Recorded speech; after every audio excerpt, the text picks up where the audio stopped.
You are watching us live here at Humans TV Africa. My name is Kato Mukasa, your host for the Saturday show where we always meet and talk about issues that generally are neglected on social media platforms. Remember, Humans TV Africa is registered as Humanist Media Africa.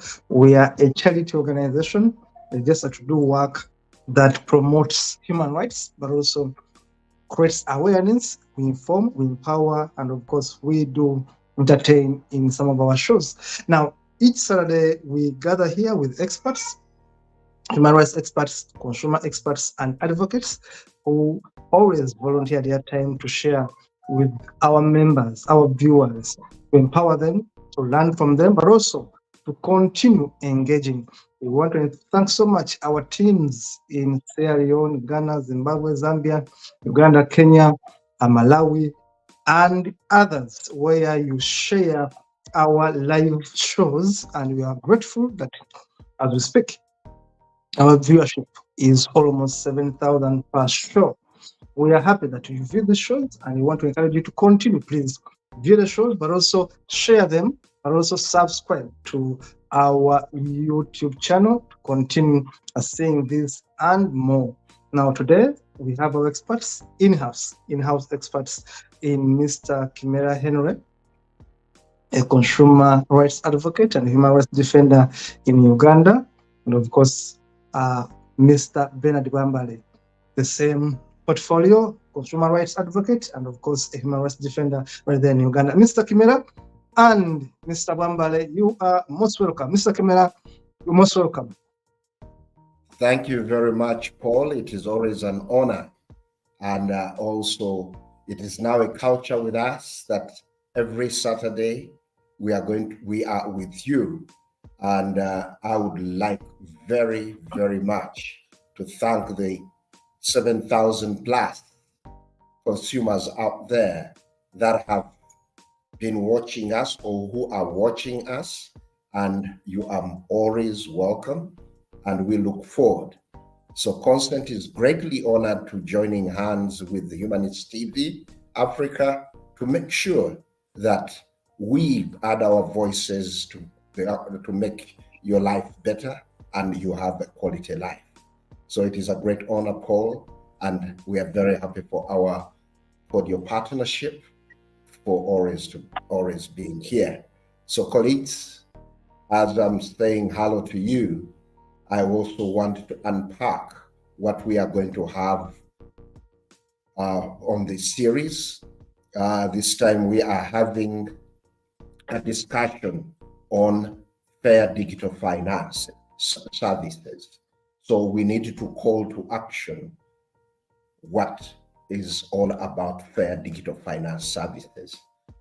We will be going into details later, but these are series we are going to run for quite a while, because billions of you, just majority of you in Africa, globally, are using these digital financial services. So colleagues, we are starting a new product, and it is all about making your consumer life better and of quality. So it is a great honor having you today.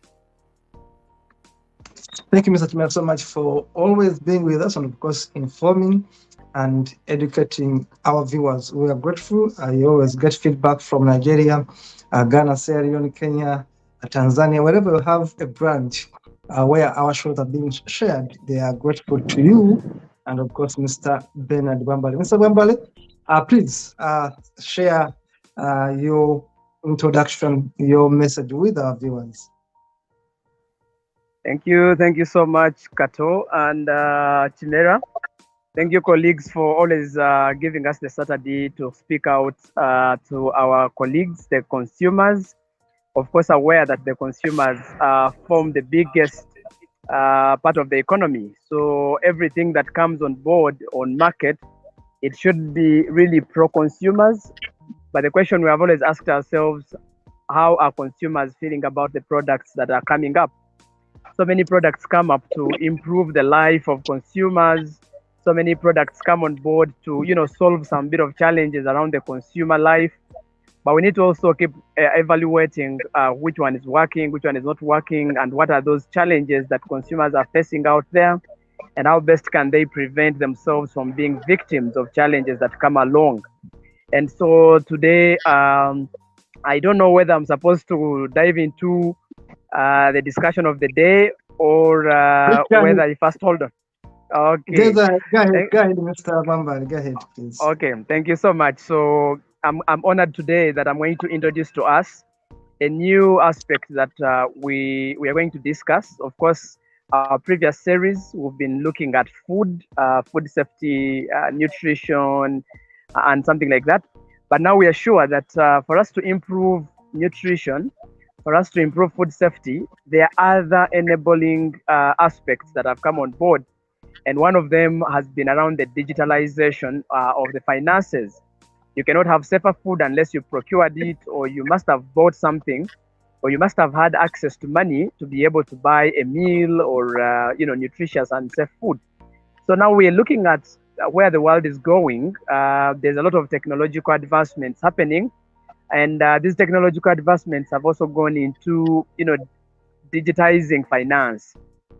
So in digitizing finance, we're now today going to look at what is this fair digital financing? How can we ensure that we comply with fair digital financing? What are the challenges that consumers are facing when they actually have issues with digital financing?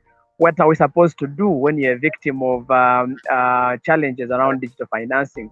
So that is basically what we want to look at today. And then at the end of the day, we shall call to action for us consumers to always voice out our challenges around digital financing. And maybe to open it up, I would say that in the current world, almost everything is done digitally. So, for example, we have our monies in the banks, and you can easily withdraw your money, or you can deposit your money in the bank when you're actually in your bedroom or in your sitting room. So that is part of digital financing. You can have your money and move with it on your cell phone, that when you reach somewhere, then you can be able to to take it off your phone and make it cash. So in other words, you can run a cashless economy. You're not carrying huge monies, you're just carrying your phone, and your money is in there. And the reality is that if you have money on mobile money, for example, and they steal your phone, you should be able to retrieve your money, because your money was not just put on the phone that was stolen, but is in a system of mobile money. And then currently, if you're paying school fees, especially for us in school, you can easily pay your money on your phone. You sit at home, but you pay your tuition, you pay your school fees. All this is part of digital financing. Now, it is solving so many problems. For example, you cannot see a group carrying huge monies, which were previously exposing people to a lot of theft.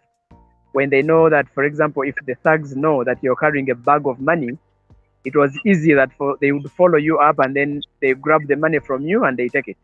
So digital financing comes to solve such challenges, that you cannot carry huge sums of money to put your life at risk of death or being stolen by unknown people. So your money, we could presume that in the digital era, your money can digitally be kept, and so you are safer from all these other challenges that come with carrying huge monies. But also, if you look at the banks, we used to go to the bank and you spend there 2-3 hours, you're waiting for a teller to withdraw 100,000, or maybe just about, let's say $100, and then you're at the bank for 2 hours. Currently, you can just, it's a click, and the bank sends your money on your phone, and you're able to get it where you are. All this is part of digital financing. What about insurance? Currently, you don't need to go to an insurance company to have access to, insurance services, whatever. You just need to deposit your money on your phone, and you're able to access all those services. So when you look at the current era of digitalization, we cannot run away from digital financing. When you're at school, when you're at the bank, when you even transport these days, we pay on phone. In Uganda, we have different companies that are dealing with transport. So, for example, if you're using Uber, or you're using Safe Border, you can be able to have money transferred to a person who is actually taking you to a station, and you wire your money. And if you look at us who travel abroad, you can be able to have your ticket when you're at your home, and you're able to transact. All of these are very good options that we currently have to facilitate consumers have access to finances as quickly as possible. If you want a loan, you can also get a loan on your phone when you're seated at home and you're able to have a loan. All of these are packages that we discuss around the aspect of digital financing. Now, before we go a little bit further, now I wanted us to a little bit reflect on what we reflected on before. I want us to first a little bit reflect on the consumer rights. That when you are going to have access to these services, which are very good in nature, the way I have just opened up the issues of digital financing, of course, they have come to solve a challenge or problems and to make sure that consumers have quicker access to services. But we need to remember the consumer rights right at hand before we can undertake some of these innovations that come. For example, we have a right to safety. Now, we could keep asking ourselves, as a consumer, I have a right to safety. When I use a digital financing model, am I still maintaining that? Are the service providers actually taking into consideration the safety of the consumer? That when I'm going to deposit my money, is my money safe? How do I know my money is actually safe where I'm putting it? We have seen so many scams happening that someone has banked their money, but there's a lot of scamming that is happening. So what happens in that case? If I am me as a consumer, I have a right to safety. Are you cognizant of my safety at the time I'm using your service, you as a service provider of the digital finance? That could be something to reflect as a consumer. Number two, consumers have a right to information. You've come up with so many products on digital financing, but are the consumers aware of these services? Are they informed? What are the characteristics of your product? How do we access your product? How is it going to work? What advantage does it have over the others? Is that information locally available? Can the consumer, before actually they start using this service, are they well informed about it? So as a service provider who's trying to solve a problem of me, the consumer, you should put in perspective my right to information, that before I use your service, I must be well informed so that I can make a right decision to undertake that particular service that you want to offer to us. In many instances, the service providers will come up with services, but whenever they come up with services, the consumers are never alerted about the information they're supposed to have prior to making decisions. So if you look at the consumer right to information, are we protected? For example, if I gave you my information at the time of registering, let us say I'm registering for an online app, and I provide my details. I provide my name, my gender, my age, and my other personal details. How protected are my details? Are they not going to be used elsewhere?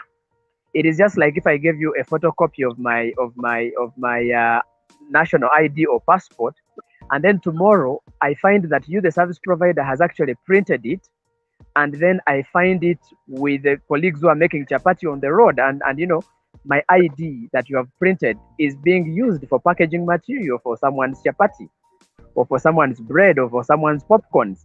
Are you giving us the information about the product and how you're going to protect the data that we are giving you? Are you able to give us more facts about our benefit of your service? That should be put into consideration before we take on some of these digital tools. The other example would be that if you go to the banks have created, for example, the ATM cards.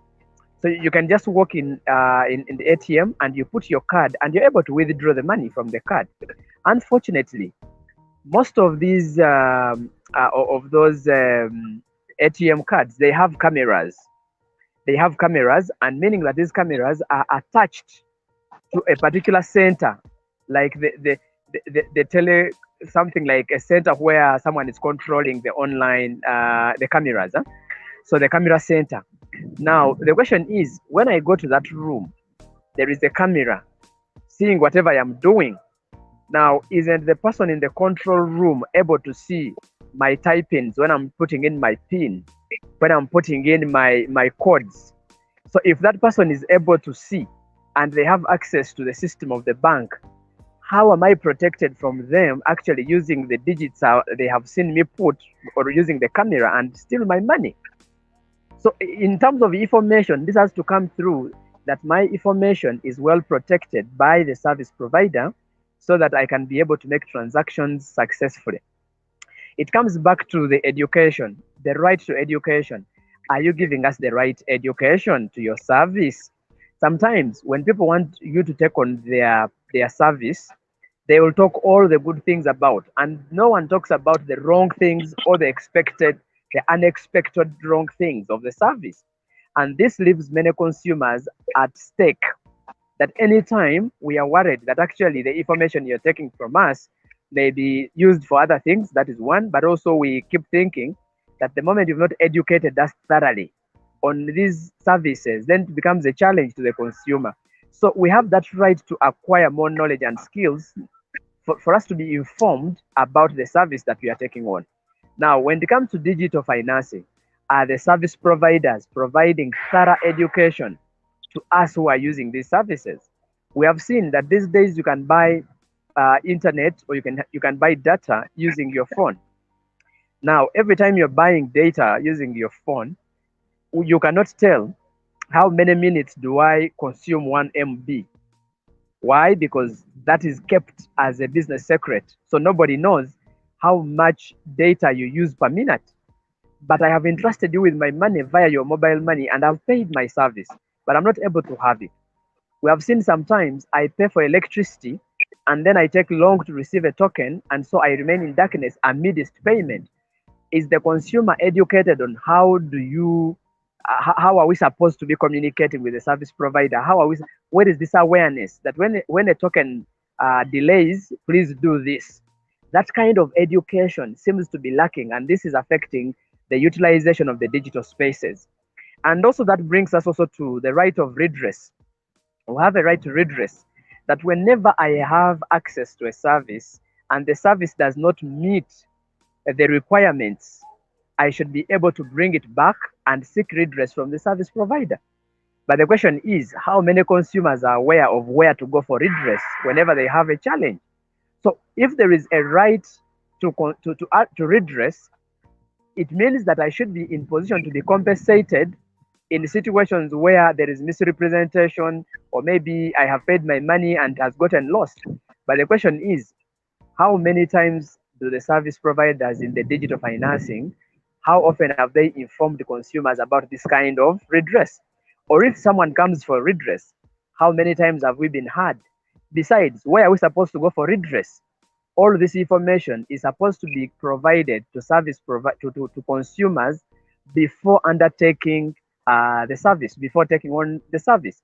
So sometimes we pay online, you pay water, you pay electricity, you pay your other bills, and then you realize that the receipts never come. And then someone asks, so how satisfactory are these services?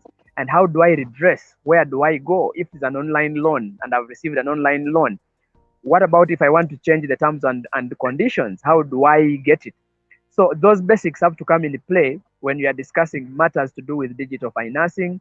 How do we make sure that our consumers, our service providers are held accountable to be able to compensate us in situations where they are giving us wrong services? Now, we have had other challenges with the digital financing. Let me use maybe an example of water. You know, these days they will send you a message that your meter, maybe the national water is demanding you, let's say, 20 units. But actually, when you go, if you're a serious consumer and you know your rights, when you go to your meter, it is reading something else. But you know you have transacted the money, and you realize that your meter reading is less than what they have actually charged you. Where do you go? Where do you report? Where do you run?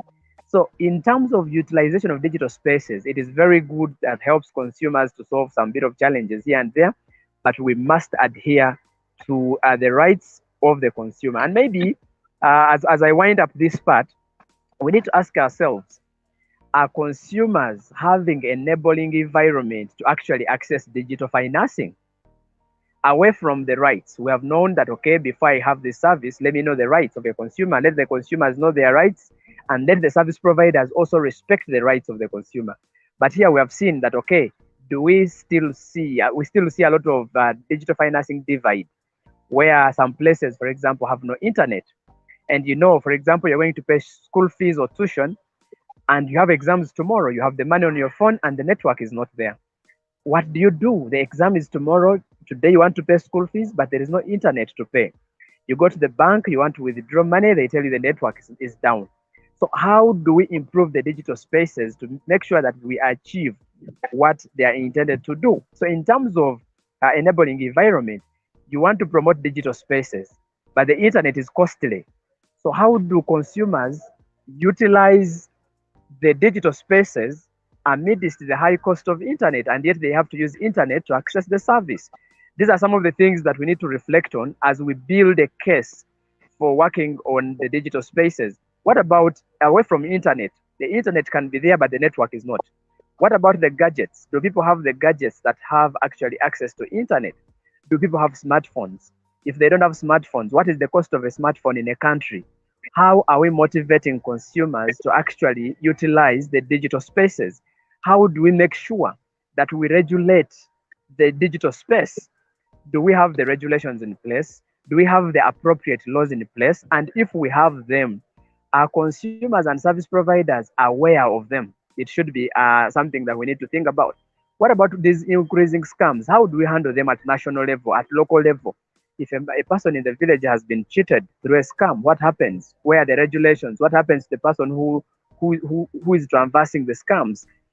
I mean, these are the things that I felt that we could open up with to help us internalize the subject of digital spaces, digital financing.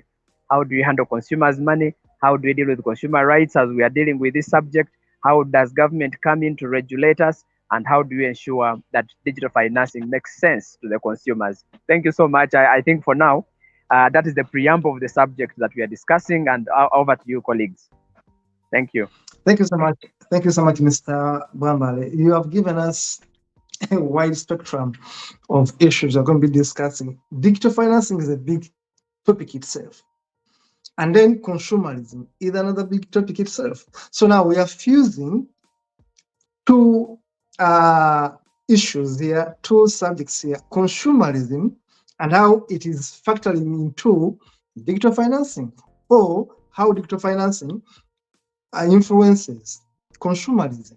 These are different issues, but I am moving together into the discussion now. To throw a bit of more light to our consumers, our viewers, wherever they are. Remember, I told you that most of our viewers are on Facebook. Most of our viewers are on Facebook. So when you talk about 6,000 viewers, 7,000 viewers, they are on Facebook. You won't find them on YouTube. But we're encouraging them to please also subscribe on our YouTube channel to be able to also see these shows after Facebook show. So we want to thank so much our team in Ghana, our team in Nigeria, Sierra Leone, Zambia, Zimbabwe, that are sharing our shows live, and of course our team in Uganda. Now, having said that, we look at two animals in the house. We look at consumerism, and then we look at digital financing. Now, consumerism, in a way, people are spending more money than what they have. People are spending more money on things they don't have. People, they don't need. You have them, but you don't. You want them, but you don't need. There's a difference between needing something and wanting something. Or people are spending money recklessly. Or digital financing comes in and then there is fraud.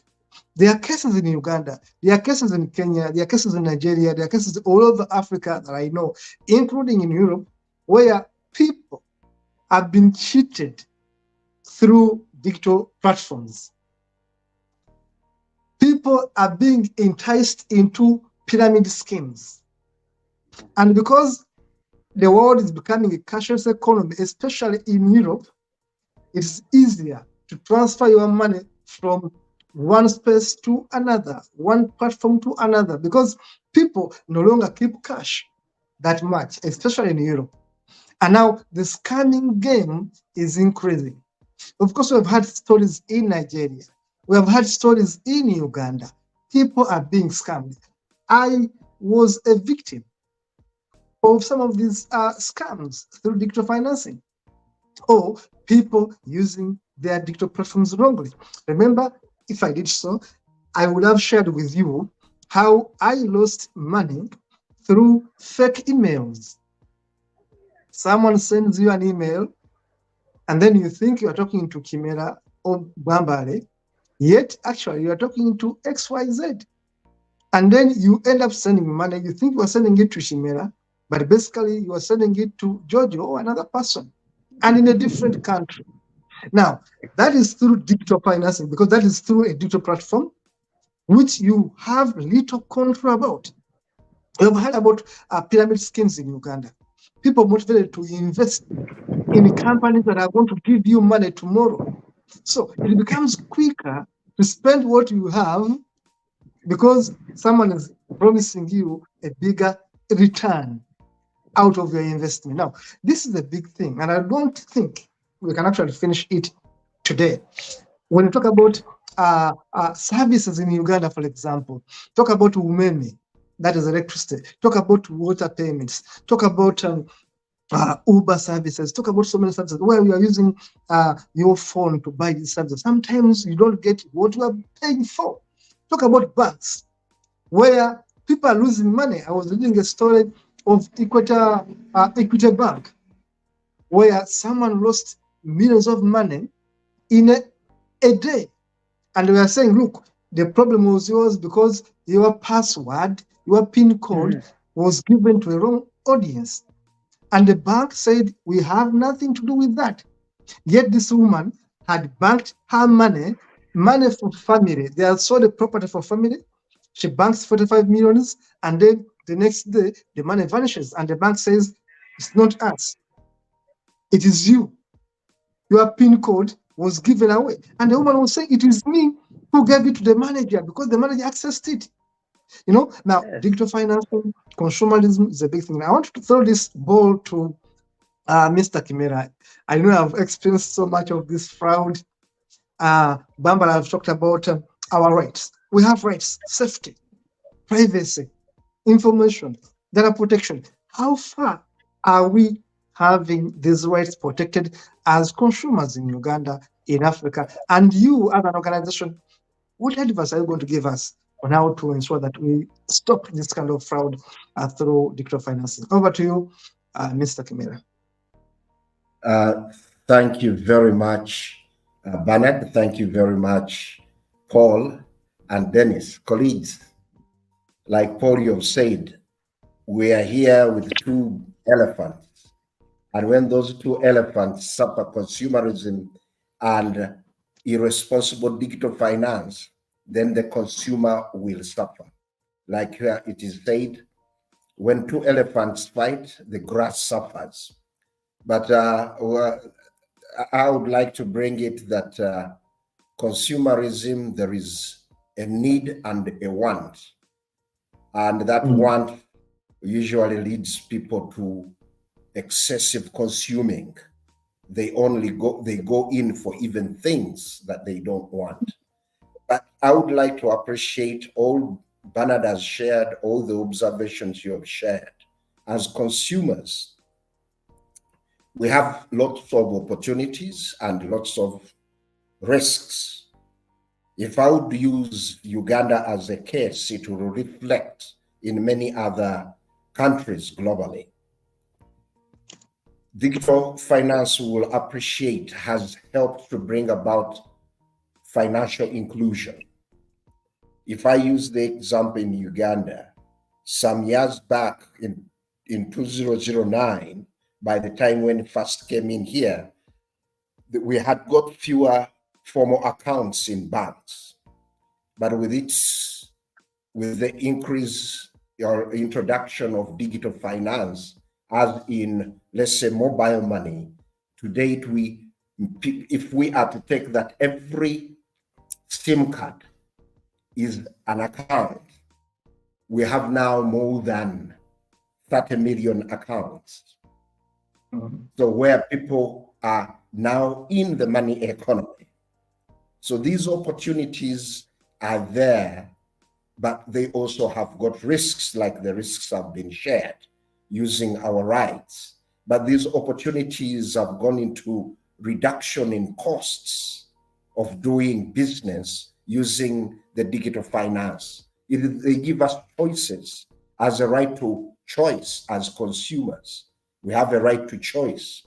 But in the other times, there would be limited platforms for finance, but now there are many platforms from which you can choose and access the financial services through digital platforms.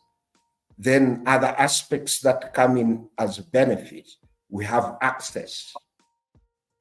So as we access all these different digital finances, it's very key that we make informed choice. And this is now why we are going to run a series of programs with regards to digital financial services that are going to take us for several months, touching bit by bit. It also provides us sustainability, where you can be, you easily access, and you are sustainable in many other accesses, and they provide us aspects that enable us to use these different tools, but with sustainability and other aspects, with choice, access, and reduction in cost. One of the dangers it has brought in irresponsible borrowing, indebtedness. Many consumers are now indebted.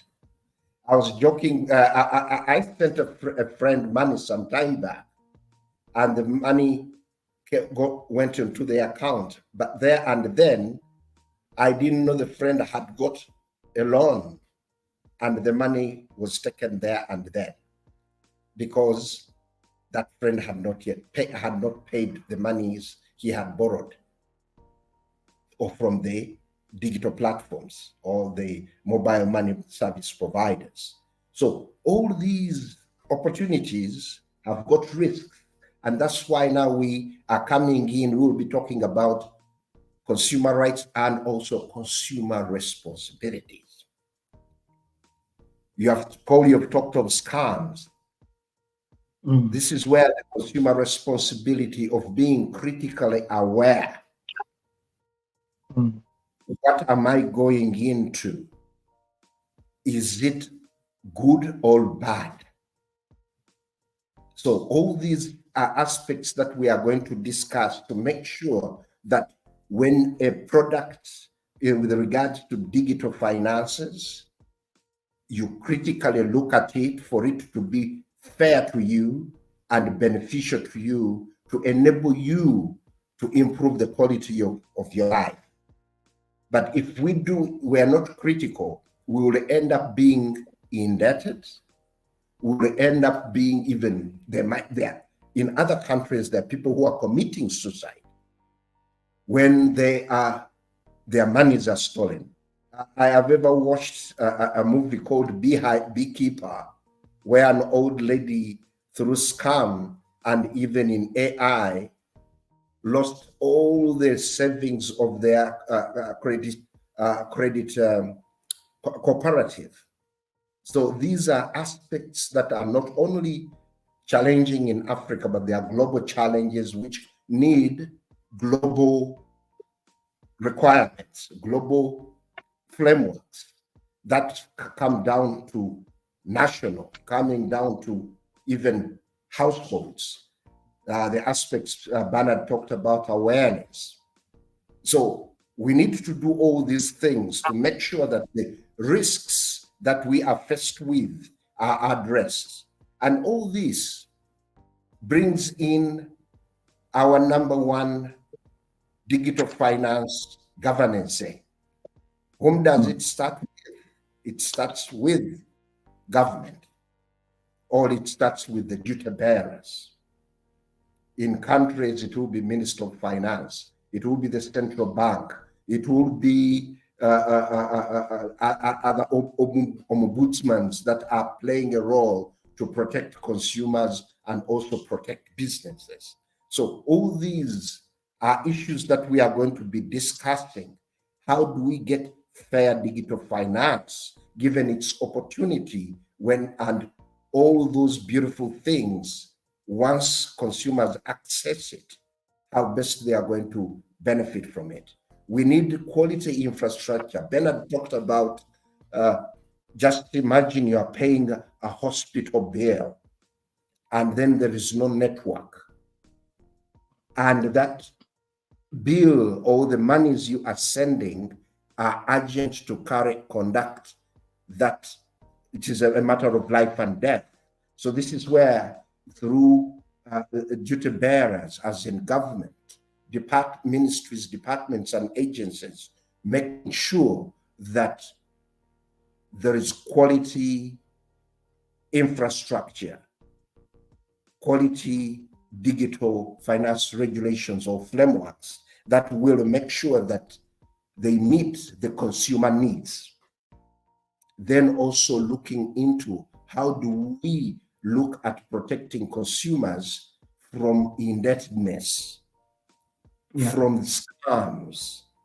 All these are aspects that are required to create or strengthening the consumer protection regimes in our countries to safeguard consumers from the vagaries of the unscrupulous.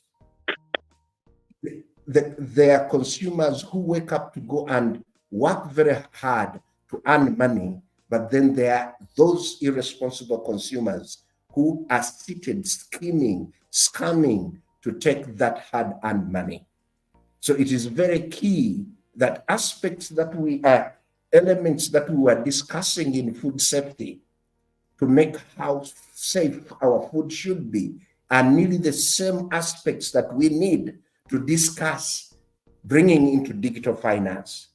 As in food safety, where we require quality infrastructure to produce quality food that is safe, healthy, and nutritious, even in digital finance, we will need to have quality infrastructure that will provide safe, quality digital financial services. And all these are guaranteed by the duty bearers.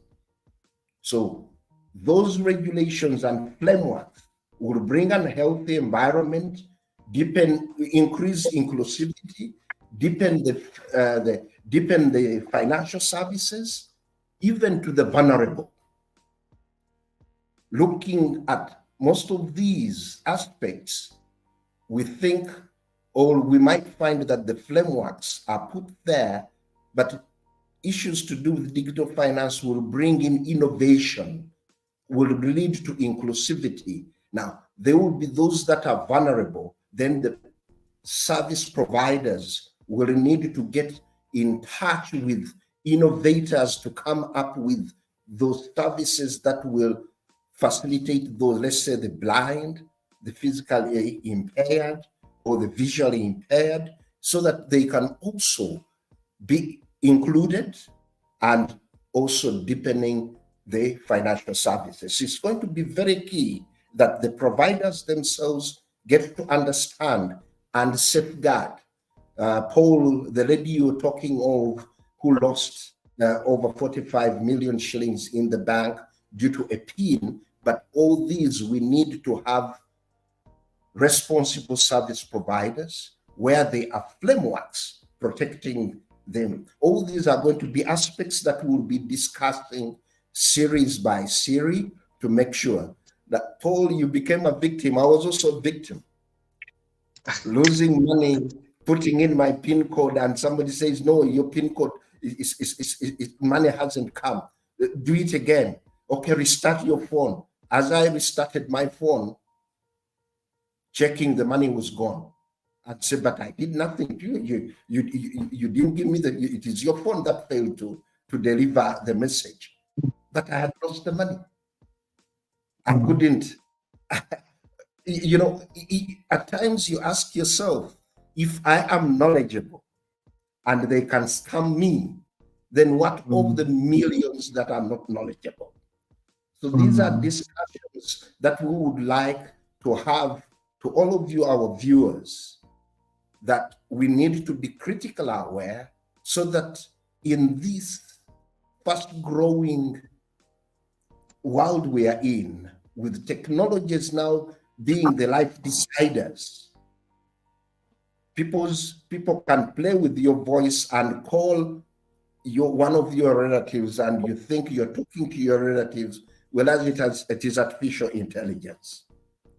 So all these aspects that we are going to be discussing during this series are going to be wide, cross-cutting, but when they are talking to every aspect of humanity. So thank you so much. it will be key for us all to continuously come in and we discuss. We will be bringing out some of the aspects. Many countries, like Bernard was saying, have got digital finance regulations that are consumer protection. But you'll find that how are they implemented? Interestingly, like I've just been telling you of my story, even the regulators, as individuals in their individual capacity as consumers, they're also scammed. So then it is like one would think a doctor can't fall sick or the doctor can't fail to get treatment. So this is the same thing. That is why it is important that now we discuss some of these things so that we contribute to improving the consumer life, and so that consumers do not become victims, but also for consumers to be responsible. The access to easy money through digital finance is making consumers indebted and making consumers live an irresponsible life. We can go on and on and on, but we thought that this could be a good catalyzer whereby we will be talking about how these opportunities are, how the risks are, where we need to have it safe, how inclusive it is, and the call to action. We will be bringing in the different frameworks, and we collect consumer complaints. Our research and knowledge management team, most of the complaint about services are communication in general, but in particular digital finance, and major aspects there, it is fraud, aspects of poor network as they are picking up money or they are sending money. And we will be breaking all this down for all our viewers. Wherever you are, there is a thing also we can learn from each other. So it will be also, I could appeal to you that as you watch the series on Facebook, don't fail to send in your commentaries, questions, so that, yeah, very good. That is consumer responsibility of taking action. So take action, report these to the regulators, but also write to us, and you bring in aspects that we need to, let's say questions or observations, so that in the coming series, we are starting towards the end of July, we are going to go through August, we will be going through September and October discussing this subject, the way we have been discussing food safety right from January to until last Saturday. But now we are going to talk about digital finance. I was telling colleagues the other day, just imagine you invert a pyramid of human issues, and when you invert the pyramid, you'll find that all aspects are tending to be with finance. But when the economy is turning kind of cashless, we need to take action and make sure that the digital finance as a foundation for many of our transactions is fair, is safe, and is of good quality. And usually what we use in food, we are also going to use it here. If it is not safe, it is not fair digital finance. Thank you very much. Thank you so much, Mr. Kimera. That was a good one. Thank you so much. Thank you so much for the empowerment you have given us, of course, the education, and of course, the knowledge that you continue to share with us. You have talked about issues that affect us. For example, indebtedness is increasing worldwide. People have debts that they shouldn't have because digital platforms are making it easier to borrow money. I should tell you, in Uganda, it is easier to borrow airtime or get airtime on credit, if I can use that. It is easier because they even ask you, do you want to get a loan? Do you want to get airtime and you pay later? Now, either it's a trap to keep you hooked on their platform, or it's something calculated to keep you paying and paying and paying and hooked on the system. Now, that is consumerism. Imagine that someone tells you, don't worry, I can give you data for 10,000 and you pay later. Now, that is consumerism we are bringing because we are making it easier to achieve this service. But the question is, how am I going to pay back? Because now my debt is increasing. My debt is increasing every day. I never had a debt. So we go into a cashless economy, but also a debt economy. We are indebted. We have school loan. You have a house loan, a mortgage. Now you also have data loan. You also have, it makes it easier to get broke, to be indebted. You talked about other issues, and I'm going to beg and request that in the next shows, maybe you can now look at one aspect and say banking sector. Let us look at consumerism and the fraud in this banking sector. Maybe you can also get people with testimonies. I want to encourage our viewers, wherever you are watching us on Facebook, especially because we are watching more on Facebook, please send us your comments, send us your scenarios, your experiences. You shall come here and read them. Tell us, how were you scammed by your bank, by your mobile provider, by your pyramid arrangement, whatever it was? Now, phone companies are also scamming us, as of course Bernard put it. They are always coming up with schemes that are enticing, but also getting money from you.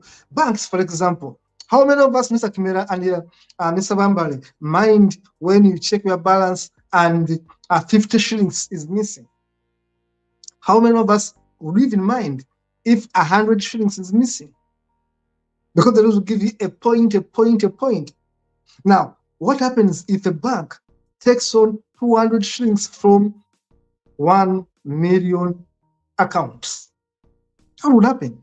That is fraud. But how many of us basically fraud it through and they ask that we're taking bankages, but also this one has gone? How many of us look at how auditing and the auditors steal openly in broad daylight and none of us actually follow? Because that's the consumer right. Now, these are issues I want us to look at in our next series. And I want to invite Mr. Wambali to highlight more of what has been said, and then, of course, give us a way forward as we move towards the next topic. We have 12 minutes to go. We are going to share them. 5 for you, Mr. Wambali, and of course, 4 minutes for Mr. Kimera to wind up. Thank you so much. Wambali, back to you. Okay, thank you, colleagues, for the discussions. One critical thing I want you to imagine, or I don't know if you've ever imagined, why the banks will always have a very long document whenever they are giving loans. And what is required on that is actually signature. So many of us, especially the consumers, you only go where the signature issue is. And you know how they do it. They mark for you where to sign. So you only see the banker putting for you those lines and says, oh no, sign here, sign there, sign there. And many times people just append because they don't know the provisions in there. Why that is so is because there are so many things that are in that agreement, but they are there for general happiness, but really not to support the consumer. And that is why many consumers even receive loans without even knowing the interest rate. But for them, they just sign because I mean that is it. You just sign here and you sign there and you move on. Now those are some of the ways that consumers are being cheated. Actually, in principle, every time you're getting a loan from the bank or whatever, you're supposed to read the terms of reference together with the teller so that you understand those details. Why should my mother, who doesn't understand English, sign a form written in English, but they just put a thumbprint? So these are aspects that we're supposed to be talking about around digital financing, and also, you know, the usage of the banking system and maybe the mobile money issues and all that. But also we need to be careful on the charges. How are the charges determined? If, for example, you're saying a loan is at 20% or 15% or that, what is stimulating the charge? Why is the charge at 20? Me as the consumer, I am supposed to be knowing why I'm paying 20% interest of the money you are giving. But many times they say, okay, your interest rate is 10, 20, 30 or whatever percentage, but the consumer down there, they are in need of money and they do not know what that percentage actually means. So for them, as long as they have signed where to put the money, because you have hidden information from them, then they go and fail to actually pay the money. They should be able to pay the money, but they fail to pay the interest. That's why you see that now when someone is paying interest, the money tends to be more than what you borrowed and extremely higher. So the people are failing to pay interest because they were not informed at the time of getting the loan. The other issue is about, you see, I have always said this, and I always wish that the duty bearers and the policy makers hear it. The problem we have in our African countries is that we have very good laws, very good policies, and etc. Many people have claimed that we have them, but they're never implemented. I want to say that they are not implemented just because of one reason. The reason is that the consumers for whom the regulations were made to protect are not aware of the regulation. So how do you implement what people don't know? You would even find that you can go to parliaments of these African states, whichever states, and you get surprised that even the policy makers in those parliaments do not actually know the policies around some of these things. So if the regulator does not understand the policy or the regulation, and they don't communicate the regulation to the consumer for which the law or the policy was made to protect, how do you expect it to be implemented? You cannot implement what you don't know. So the person who knows it is perhaps the person who drafted it, but the people for whom these were made, they don't know. So how shall we implement what we actually don't know is an issue. Many of us register for mobile money. Many of us register for these digital financing models. But how many of us are aware of the regulations or policies in place that support digital financing in our different countries? So if we do not know them, it means we are working without knowledge, and so we cannot demand what we don't know. People don't know that when you are cheated, this is what happens. When you are supposed to do, this is what you're supposed to do. They don't know the law, and so it is tricky for people to actually implement what we actually don't know. Imagine the disabled. Someone does not see, someone does not speak, someone does not, the physically impaired people. They are taking loans from the phone, but how do they get those loans from the phone? They have not read the details. How are they supported? How? So all of these aspects are supposed to be reflected on for us to come up with a clear justification for certain things. So as I wind up, I would implore again governance issues here. The governments, the leaders must come in play. First of all, design appropriate policy frameworks, but also ensure that the communities for which they have been made are able to understand them.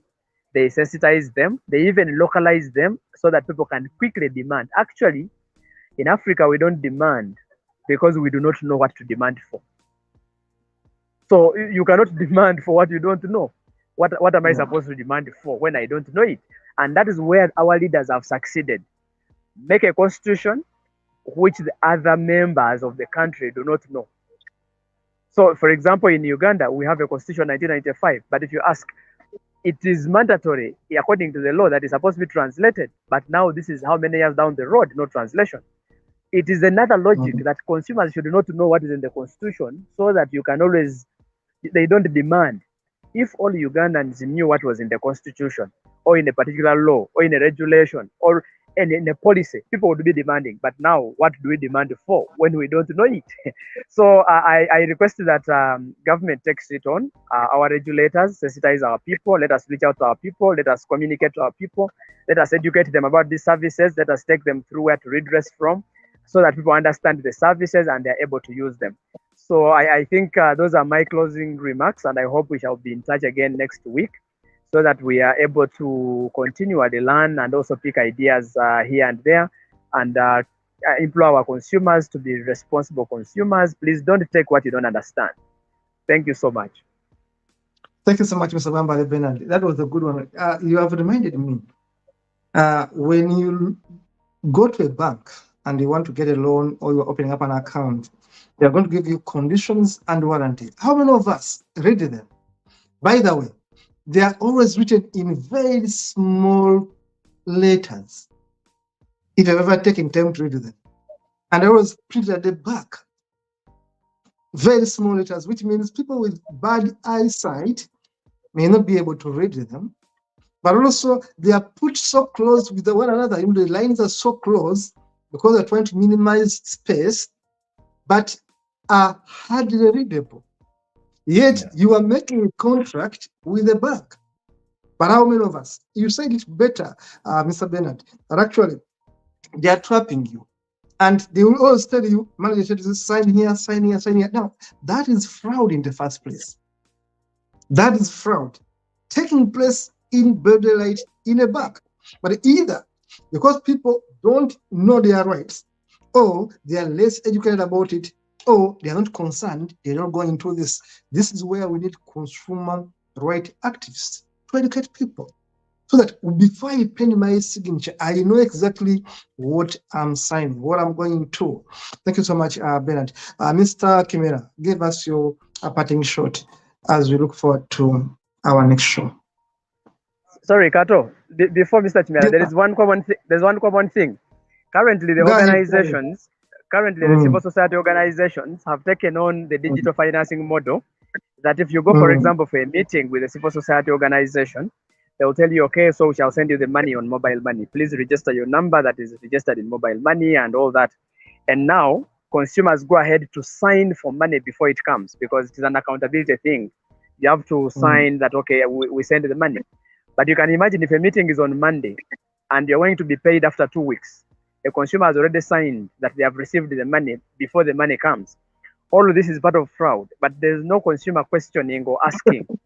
So all of those are okay. I think we can get back to Mr. Chime. Thank you so much. That is fraud completely, because there's no way I can sign for monies I haven't received. And legally, once you sign, you have received it. I mean, that is fraud. That is broad robbery. But people are going to sign because they're desperate.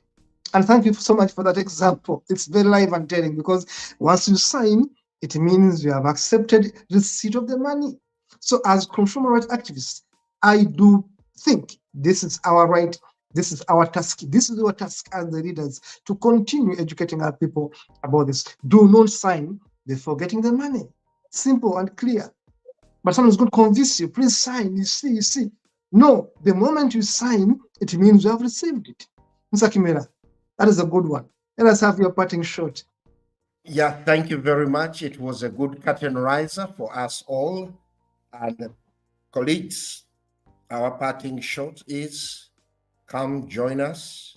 Let's talk about what is making us who we are today, because digital financial services are in-house of every aspect that we're dealing with in life in one way or another.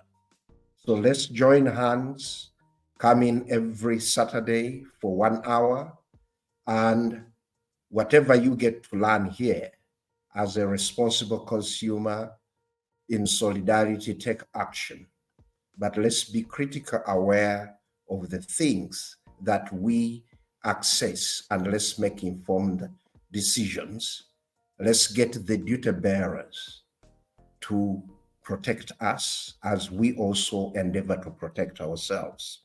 So we look forward to once again joining you. I would like to thank Paul, Dennis, and all the Humanist TV colleagues, wherever you are, our viewers. Humanist TV, thank you for the partnership, and let's continue sensitizing consumers to add a quality of life in their daily life.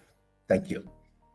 Thank you, Mr. Chimera, so much. And of course, I'm happy seeing the background of your studio concept. I've always seen that for the last 20 years. I mean, it's a great one, Consent. You can see Mr. Chimera right there, the leader of Consent Uganda. And of course, the background speaks volume about the work they do. We are grateful to have Mr. Bernard Bwambale in the studio. And of course, to the viewers watching us, especially on Facebook, please continue sharing, but also do not forget to subscribe on our YouTube channel, and of course encourage everyone to subscribe to be able to see this and more of our shows. It has been today in the studio, me and Dennis Bongole, and of course Mr. Kimera and Mr. Bambale in the studio. Thank you so much for watching. See you in the next show. Bye-bye. Thank you. Bye-bye. Nice weekend to you all. Cheers. Thank you.